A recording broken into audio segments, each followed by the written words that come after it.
La Coupe du Monde 1978 en Argentine.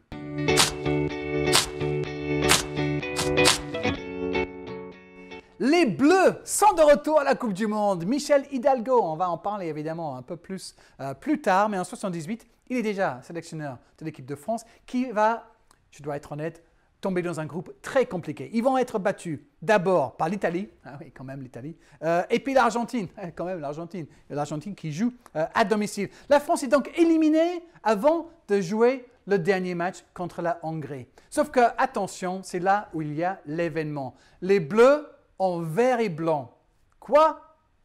Eh oui, c'est une histoire vraie. L'équipe de France a été notifiée par la FIFA bien avant que le tournoi commence que pour ce troisième match, c'est bien l'Hongrie qui allait recevoir en quelque sorte. Et donc, l'équipe de France devait préparer un échange de maillots. C'était le deuxième maillot, je veux dire, le maillot blanc à cette époque-là.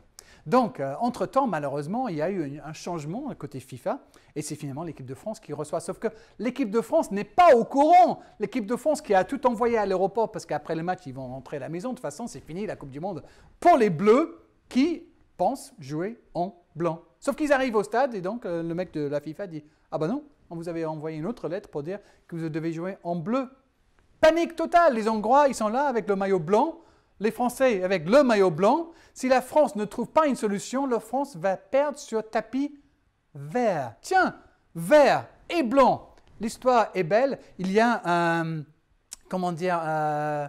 gars qui travaille dans l'organisation de ce match. Il est dans le stade, c'est un type local, c'est un Argentin, c'est un bénévole, le mot que je cherchais.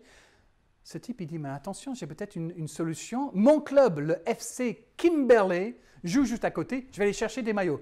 Il revient avec les maillots vert et blanc en rayures comme ça, de toutes les tailles, mais pas nécessairement les bonnes tailles pour les joueurs français, qui doivent donc enfiler ces maillots-là vert et blanc comme ça, avec le short bleu, avec la chaussette rouge. C'est n'importe quoi ce look français.